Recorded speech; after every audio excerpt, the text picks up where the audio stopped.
biyaya mo at habag. Kaya po kami narito, nakapagpapatuloy. Nang hina man, meron man po mga kabigatan, meron man po mga problemang nararanasan. Gayun pa man, O Diyos, ang lahat na ito iniiwan po namin sa iyong mapagpalang kamay upang ang aming mapuso na hayag po sa iyo ay magkaroon nga po ng tunay na katapatan, tapat na pananampalatayang nagnanais na ikaw po ang maitaas. O Diyos, nagpapasalamat po kami sa buong linggong nagdaan. Marami nga pong naranasan, hindi lamang po ang aming bansa, kundi maging sa iba't ibang panig po ng daigdig. Napakarami po mga kabigatan, problema, mga kalamidad, mga gera. Ngunit alam po namin, O Diyos, ang lahat ng ito'y mangyayari ayon po sa iyong mga salita. Ngunit kami po na yung mga anak ay turuan mo. Maging matibay at matatag, harapin ang bawat araw sa pananampalataya at pag-ibig. Nagpapasalamat po kami, Ama, na kahit kailan ang biyaya mo ay laging sapat. Hindi man po kami karapat-dapat. Pinagpapasalamat po namin, O Diyos, sa araw-araw mong provisyon. Ang pagbibigay mo po sa amin ng lakas upang magpatuloy. Nagpapasalamat na kahit kailan, hindi mo po kami pinagkulang. Hindi mo po kami pinabayaan pagkat tapat ka sa iyong mga salita at pangako sa kabila ng kami hindi tapat. O Diyos, pakalinisin mo po kami. Marapatin mo po ang aming paglapit po sa iyo sa mga sandali pong ito. Maging karapat dapat po nawa ang aming pagtitipon na kung saan ang aming naisin. Ikaw lamang po ang may taas. Pagpalain mo po ang mga oras at sandaling ito, O Diyos. Hindi lamang po ang iyong mga gagamitin sa umagang ito, ang matatayo, ang mga magpapaawit, ang magdideliver na iyong mga salita at mensahe. Ihanda mo po ang aming mga puso. Turuan mo po kami na magkaroon ng tunay na pananabik, kagalakan, upang kami po sa iyong biyaya, mapuno ng pagpapala, maging malakas at malusog, hindi lamang po sa pisikal na aspeto, lalo tigit sa aming espiritual na pamumuhay bilang iyong mga anak, bilang mananampalataya. Turuan mo po kami, O Diyos, na tunay na magtapat, na tunay na sumunod, na tunay na magpasakop, hindi lamang po sa nakikita ng aming kapwa, pagkat alam po namin, wala po kaming may tatago po sa iyo. Kaya aming pong dalangin, turuan mo po kami, O Diyos, maging atintibo sa iyong tinig, sa iyong pangungusap, sa mensahe na ihahatid po ng aming pastor. Ihanda mo po kami, O Diyos, at turuan na manatili po sa iyo, na mayroon pong kagalakan at kapayapaan, na anuman ang aming mga harapin, alam po namin kasama ka namin, gabay ang banal na Espiritu. Kaya po inaangkin po namin, O Diyos, na ang mga oras at sandali ito sa iyong biyaya ay malayang kikilos ang banal na Espiritu na mangungusap, magpapahayag, magtuturo at magtutuwid sa tamang landas, sa tamang pamumuhay, sa tamang relasyon po sa iyo, Diyos. Tulungan mo po kami, pagkat apart from you, we can do nothing. Wala po kami magagawa. Ikaw po ang aming pag-asa. Ikaw po ang nagbibigay sa amin ng lakas at motivation na magpatuloy. Ano man ang aming haharapin, sa biyaya mo, inaangkin po namin na kami mananagumpay. Salamat po, Diyos. Kaya po ihanda mo po ang aming mapuso, ang aming mga kapatiran na wala pa po sa ngayon. Kawanin mo po ang kanilang daraanan na sila po ay payapang makarating. Makapiling po namin, makasama po namin sa fellowship pong ito na kung saan ikaw ang sentro at ikaw po ang una at tanging ikaw lamang po, O Diyos, ang maitaas. Kaya sa mga sandali pong ito, O Diyos, amin ang inaangkin ang biyaya mo na hindi lamang po magbibigay sa amin ng pag-asa at kagalakan, lalo tigit ng katagumpayan at tunay na paglago sa aming pong relasyon sa iyo bilang aming Diyos at Ama sa imbugtong na anak na aming Panginoon at tagapagligtas, at sa banal na Espiritu na aming gabay at kaaliwan.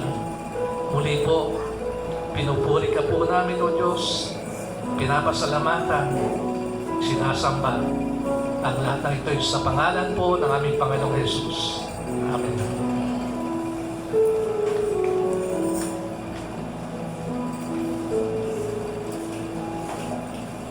Makibukas po tayo sa Mark chapter 1 verses 35 to 45. Inuulit ko po, makibukas po tayo sa Mark chapter 1 verses 35 to 45. Madaling araw pa'y bumangon na si Jesus at nagpunta sa isang lugar na walang tao at doon ay nanalangin siya. Hinanap siya ni Simon at ng mga kasama nito at nang matagpuan siya ay sinabi nila, "Hinahanap po kayo ng mga tao." Ngunit, sabi niya sa kanila, "Kailangang pumunta na rin tayo sa mga karatig bayan upang makapangaral ako roon. Ito ang dahilan ng pagparito ko." Nilibot nga ni Jesus ang buong Galilea. Nangaral siya sa kanilang mga sinagoga at nagpalayas sa mga demonyo. Isang taong may ketong ang lumapit kay Jesus. Lumuhod ito at nagmakaawa. "Kung nais po ninyo, ako'y inyong mapapagaling at magagawang malinis." Nahabag si Jesus sa ketongin, kaya't hinawakan niya ito at sinabi, "Oo, nais ko, gumaling ka." Noon din nawala ang ketong ng lalaki at siya'y naging malinis. Matapos mapagbilinan, agad siyang pinaalis ni Jesus at pinagsabihan ng ganito, "Huwag mong sasabihin ito kanino man. Sa halip ay magpunta ka at magpasuri sa pari. Pagkatapos mag-alay ka ng handog para sa Diyos. Ayon sa iniuutos ni Moises bilang patunay sa mga tao na ikaw ay magaling at malinis na." Ngunit pagkaalis ng lalaki ay kanyang ipinamalita ang nangyari sa kanya. Dahil dito, hindi na nakapasok pa ng bayan si Jesus. Nanatili na lamang siya sa mga hindi mataong lugar, subalit pinupuntahan pa rin niya ang mga tao mula sa iba't ibang dako. Pagpapala sa pagkabasa ng salita ng Diyos. Ayan, ready na po ba ulit tayo magpuri sa ating Diyos sa buhay? Ayan sa umagang ito, ibigay natin ang pinakamataas na papuri at pagdakila sa ating Diyos sa buhay.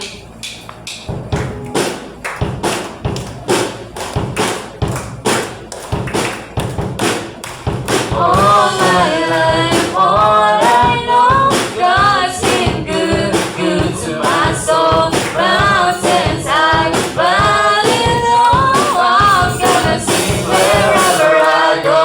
All my life, all I know, God's been good, good to my soul. Mountains high, valleys low, I'm gonna sing wherever I go.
ikaw, Panginoon, na nangungusap ka, Panginoon, sa umagang ito. Hindi mo hayaan, Panginoon, na nakatayo kami dito, Panginoon, na hindi kami nabibless, Panginoon. Naway, sa umagang ito, Panginoon, ikaw ang makausap namin, Panginoon.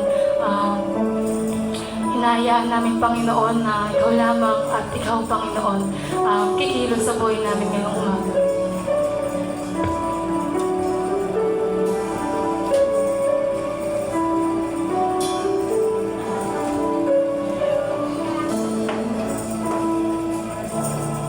Jesus, Jesus, precious Lord, not on the earth, Lord, heavens above, that I have found more beautiful. You are my treasure, my great reward. And I just wanna move your heart. It's all I wanna do. I just wanna stand alone and pour my love on you, no matter how much it costs. I'll freely give it all to you, all to you. Let's worship you. Pinapakinggan ka namin, Panginoon, sa ito, Panginoon.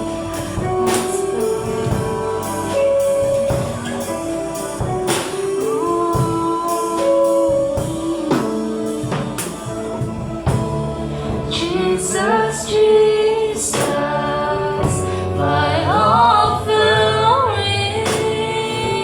all my ambition, my hope, my dream. And here's my life, Lord, I sacrifice, all just to bless you. I just wanna move your heart. It's all I wanna do. I just wanna say it all and pour my love on you, no matter how much it costs. I'll freely give it all to you. All to you. I just wanna move your heart and fall in your gaze, right in your presence, God. It's where I wanna stay, oh, just to dwell in your house. Waste my hours and my days on you.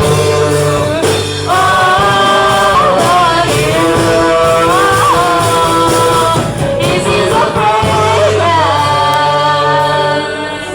and I pour my all out. This is a life laid down, and here I give my vow. This is a song I sing.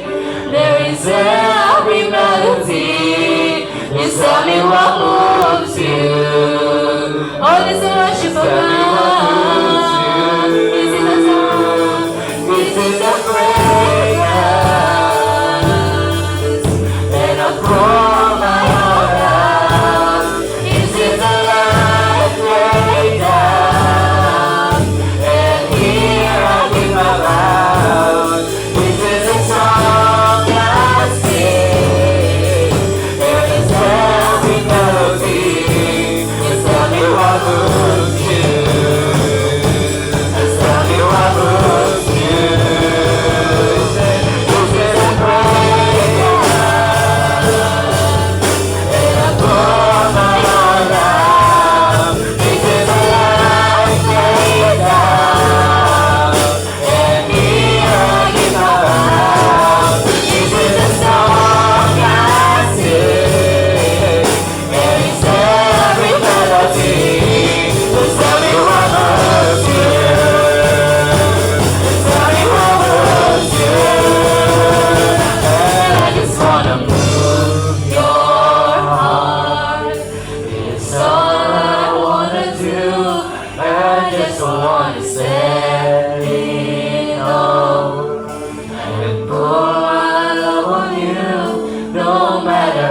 much that costs.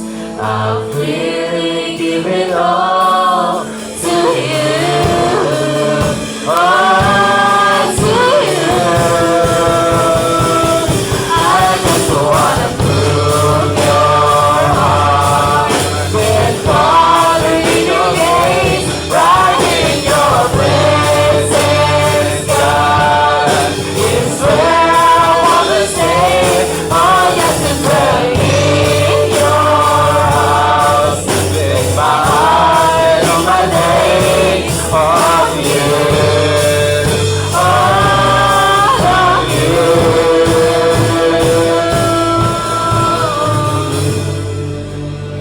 Oh, yes, oh God.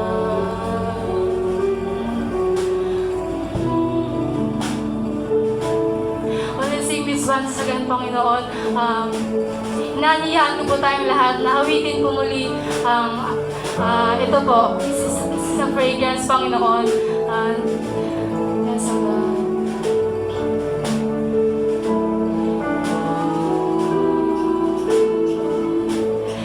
This is a fragrance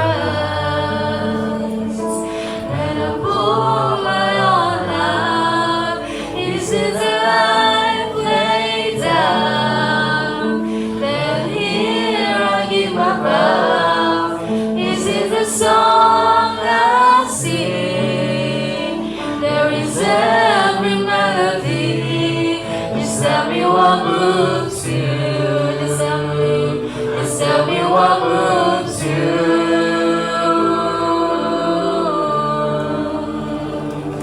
Oh, God. Napakabuti mo, Panginoon, sa umagang ito, Panginoon. Nandito kami, Panginoon. Hallelujah, Lord God. Oh, yes, God.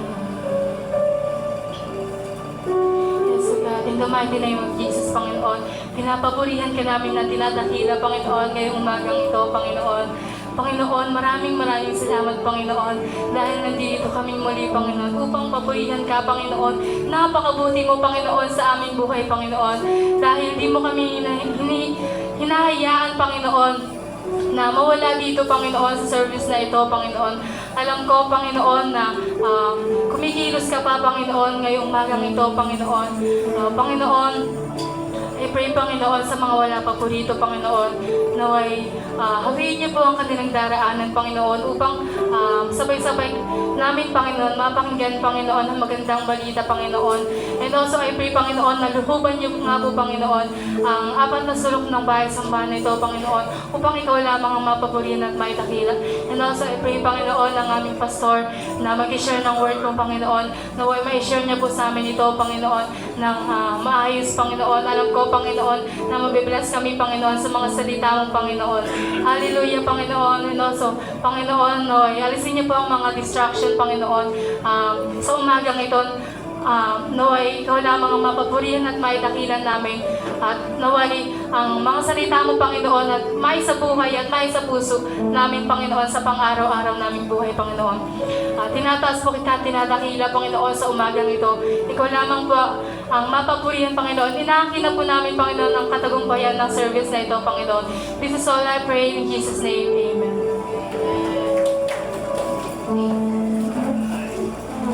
Amen. Hallelujah. God is good. All the time. God is good. Hallelujah. Napakabuti ng Panginoon. Sabihin nga po natin, thank you, Lord, for the gift of life. Amen. Diba? Yung nandito tayo, buhay na buhay ay biyaya ng Panginoon. Hallelujah. Sino yung pumunta? Dumalaw noong November 1.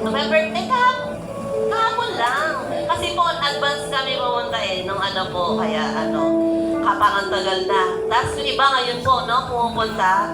Pero, syempre, mapalad tayo dahil hindi natin nakakalimutan ang gawain ng Panginoon. Amen po ba? O yung kaya yung mga laging present dyan, O yung mga kabataan, bumalik kayo dito. Ayan, praise God. Alam ko na lahat tayo pinagpala ng Diyos. Amen. Sino dito ang unang mag-share ng kabutihan ng Panginoon? Alam nyo ba, hindi naman natin pinagyayabang yung sarili natin kapag tumatayo po tayo dito, kundi po yung kapangyarihan ng Diyos, kabutihan ng Diyos sa buhay na ginawa. No? Ginawa ng Diyos sa buhay mo. Kung baga na-encourage yung mga kapatid natin na marahil yung iba nakaranas ng the same na naranasan mo. Tapos talaga naman na-feel mo yung presensya ng Panginoon, yung pagtulong ng Panginoon. Ngayon, lalakas din ang loob niya na, siya nga, tinulungan ng ating Panginoon. Ako pa kaya na anak din ng Panginoon? Di ba po? Ngayon, sino po ang mag-share dito?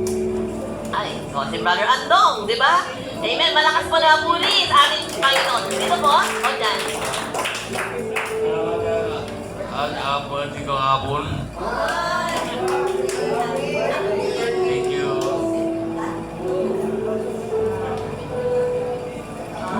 How old are you now, Brother Andong? 56. 4 years na lang. Pero hindi halata kay Brother Andong, ha? Ayan. So, November pala. Okay, si Brother Andong. Belated happy birthday. Ayan, no? So, yung mga may kaarawan, dapat pala, Pastor, yung mga monthly celebrants natin, pinag-pray din natin, ano? Ayan, opo. Para alam din natin kung sino maghahanda dito sa church. Ay! Ayan. Meron pa ba, November, celebrants? Ay, si Mama! Si Mama! Ayan. Meron pa po ba? Ay, Sister Farah? Daw, lumalabas si Sir Vancia naman din daw. Ay, ang dami pa na eh. Ay, si Father James din. Ayan. Sabay pala sila ni Sister Farah. Sino po? Kailan ba Sir Farah? Direct. Kaya pala hindi ka nagkusina ngayon siguro. Ayan. Ayan, no? So, yun, no? Pagpapala natin Panginoon. Tingnan nyo, nadadagdagan yung edad pero hindi nahalata sa mukha natin. Ano po? Lalong buwabata sa presensya natin Panginoon. Meron pa po ba? Si Sir Risa. Nagpupuri po ako ng papasalamat sa Panginoon. Dahil po nung Webes po kasi, sasali po sana ako ng poster, kaso po pinush po nila ako dun sa spoken poetry na hindi ko naman po talaga, hindi ko po talaga maano sa sarili ko yung spoken poetry. Tapos po pinilit po nila ako, tapos sabi po nila sa akin, tutulungan daw po nila ako. Tapos yung dumating na po yung araw na yun, hindi po nila ako tinulungan. So yun po, na-pressure po ako nun, simula po nung Webes hanggang Martes. Dapat po Monday po yung spoken poetry, kaso po na-move ng Martes. So yun po, simula nung Webes, so hindi po nila ako tinulungan, na-pressure po ako nun, nagdasal na po ako nun, na Lord, ikaw na pong bahala sa akin, yung po pinagdasal ko, na sana bigyan niyo po ako ng lakas ng loob, na sana mahatid ko po ng yung mensahe ko sa spoken poetry. So yun po, nung pagkatapos ko ng Webes hanggang Martes po, na po na nasa administrative na po kami. So yung mga nauna po nag-perform sa akin, kasi po ako yung panghuling magpe-perform sa spoken poetry. So kinakabahan po ako nun kasi yung 3 judges doon, tapos may nanonood sa amin. So yung mga nauna sa akin is sobrang galing. Talagang minaliit ko yung sarili ko nun, pero hindi ko naman minaliit yung kakayahan ng Panginoon. So, nagdasal ulit ako nun bago ako sumalang. So, tinawag na po ako nun. Tapos po, nag-perform na po ako. Kinakabahan ko talaga ako. Nanginginig na po ako. Yun. Tapos, natapos ko naman po. Na-update ko naman po ng mensahe yung spoken poetry po. Tapos po nun, dun sa 6 to 4, yun po yung mga kasali sa top. Tapos yung 3 to first runner-up. So, dun po sa 6 tapos sa 4, hindi po ko natawag. So, di bali nasa 3 or sa 1 po ko yung nasa isip ko po nun. So, yun hindi po ko natawag. May natawag po sa third runner-up. So, hindi pa rin po ako. So, meron pa po second tapos first. So, ayun po, tinawag po kami sa harap nun. Tapos kinakabahan ako. Hindi naman po ako nag-expect too much po. So, ako pa po yung nanalo sa spoken poetry. So,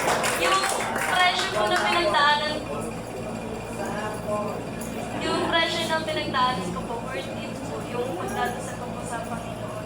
Nagpapasalamat lang po ako dahil sa gitna ng kinakarap ko pong situation, hindi ko ako pinabayaan ng Panginoon. So, yun po. Hindi ko na po in-expect yun. So, natuwa na po naman po lahat ng mga advisor po sa akin. Yan po. Tapos meron pa birthday po ni Lola po. Nagpapasalamat lang po ako sa Panginoon kasi po binigyan pa po siya ng maraming blessing, tapos maraming buhay para po makasama po namin. Ayun lang po. Thank you po. Amen. Gusto ko yung sinabi niya, no? Hindi niya minaliit yung kayang magagawa, yung malaking magagawa ng Diyos sa buhay niya. Ayan, no? Dapat may sample ka, no? Sa anniversary about sa, kay Lord, no? Kasi baka iba yung spoken, yung peace niya po. Ayan, no? Amen. Ako nagpapasalamat po kay Lord. Alam niyo ba, may iniinda ako, kahit na nakikita niyo ang ganito, nung mga nakaraan pa po, almost a month na, nung pumunta po kami ng birth certificate sa PSA, excited doon sa So, po kami Burger King. Sabi ko, ay mukhang masarap yung burger doon. Siyang ganun ko, nagkamali ako. Dito po, yung hindi na ko siya nag-lock, pero talagang hindi ako makakain. Kahit na mga nakaraan pa po yung matigas, mga ganon. So, natakot ako dahil umabot na sa tenga ko. Baka akala ko meron sa tenga ko. And then po, so nagpa-check up ako sa St. Pius nung isang araw. Sinilip po. Sabi niya, wala sa tenga. Sabi niya gano'n. Siguro nga itong sa joke, sa ko lang po. Yun. Sabi nila mag-bubble gum daw para ma-exercise, mabalik ulit. Opo. So, nagpapasalamat ako kay Lord. So, binigyan ako ng Celecoxib, pain reliever po yun, at saka yung B-complex. Ayoko nang inumin yung Celecoxib kasi baka sama yung kidney, di ba po? So, yun yung ininom ko dati nung naoperahan ako. Sabi ko, kaya ko naman kung wala naman talaga. Kasi pain reliever, after, gano'n na naman, di ba po? So, yung vitamin na lang na B-complex. At nagpapasalamat ako dahil hindi ko na nga dati po pag gigising ako sa umaga, maabot dyan sa tenga ko. Siguro nadadaganan ko rin ng gabi. Nagpapasalamat ako kay Lord dahil napakabuti na ating Panginoon. Amen. Ang hirap po kaya. Hot compress. Sige nga, try ko. Yun po. Amen. So, meron po ba? Wala na? Excited na tayo sa Word of God. Ano po? So, dadako na tayo sa ating mahalaga din po ito. Ano po? Kung saan tayo ipagpapalay. Subukan natin ang kapangyarihan ng ating Panginoon sa pamagitan ng pagbibigay. Alam niyo po ba, ang susi naman ng siksik, liglig at nag-uumapaw, tago yung word na yun sa Bible, pagbibigay. Ano po? Kaya sige po, subukan natin si Lord, tayong lahat ay magsitayo. Ikaw ba? Brother Manny po. Amen. Yan po. Let's stand po for our prayer, tithes and offering. Father God, salamat po muli sa mga oras sa umagang ito, Panginoon. Kami po ay nandito, Panginoon. Nagpapasalamat po. We're praying po, Panginoon, sa lahat po ng mga magbibigay, Panginoon. Alam po, Panginoon, na ikaw po nakakalap ng lahat ng bagay, Panginoon. Pagpapalain mo, Panginoon, ang bawat isa sa amin, Panginoon.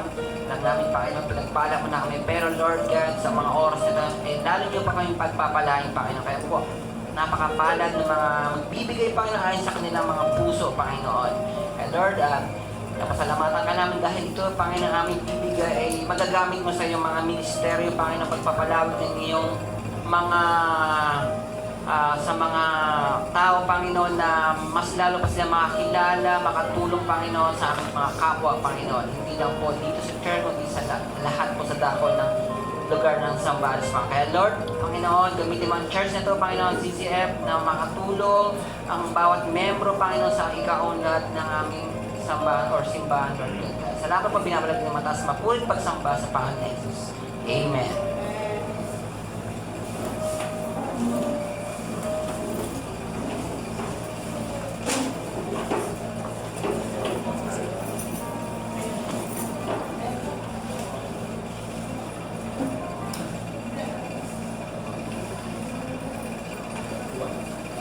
Ayan po, no? May ginawang sobre si Sister Tony. Wala siyang ngayon. Kung gusto po natin magpagawa, sabihin niyo lang po at ano tayo. Actually, nakita ko niya may picture pa yung iba eh. Siguro hindi niya na-browse yung yung Facebook ninyo. Kaya hindi niya nagawan. Nagulat na lang din ako eh na merong akong picture dyan sa sobre. Ayan. At saka ano po, basahin niyo yung nakasulat dyan kasi magkakaiba tayo ng mga nakasulat dyan, no? Kaya tignan niyo po.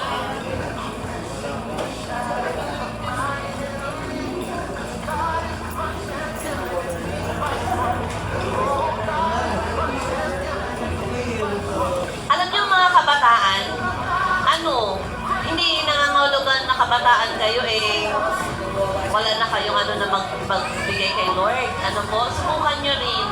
Kasi ako nung nag-aaral ako talagang binibigay ko rin kay Lord. Alam nyo, hindi nyo namamalayan kumikilos si Lord sa buhay nyo. Maaaring smooth yung pag-aaral ninyo, no? And then, sasamahan kayo ng Panginoon. At pagdating ng panahon, makikita nyo yung reward na nilaan ni Lord para sa inyo. Magkaroon kayo ng magandang trabaho, no? Makatagpo kayo ng partner for life na ibibigay ni Lord. Yun naman yun eh, di ba? Mga blessing yun. Ano po? Stable job, yung okay, yung relationship sa family. Ayan. So, welcome nga po pala sa mga kapatid natin. Hello, Kuya. Ha? Ayun, si Kuya Roland. Nasaan si Ate Banji? Nasa crib. Di ba po? Si Kuya Roland po, asawa ni Sir Banji. Welcome po sa gawain ng Panginoon. Ayan, no? Sige po, kung sino pa ang mga bago rito, welcome. So, nasaan yung mga kabataan natin? Bahala kayo. Magbibigay ngayon ng ng blessing si Lord. Wala kayo. Pasok na kayo, ha? Alam niyo po, lahat tayo ay ini-invite every Friday. Malapit na tayo matapos sa 16 Fundamental Truth of Assemblies of God. Nasa 13th na po tayo. And then last Friday, diniscuss po natin yung about sa blessed hope, which is the rapture. Ang ganda ng topic. Ano po?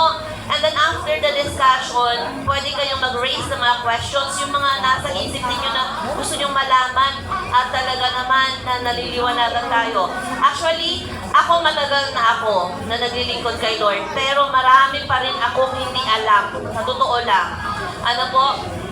Ako ang nag-topic nun, pero introduction lang ang binigay ko and then si Pastor na ang nag-discuss nun.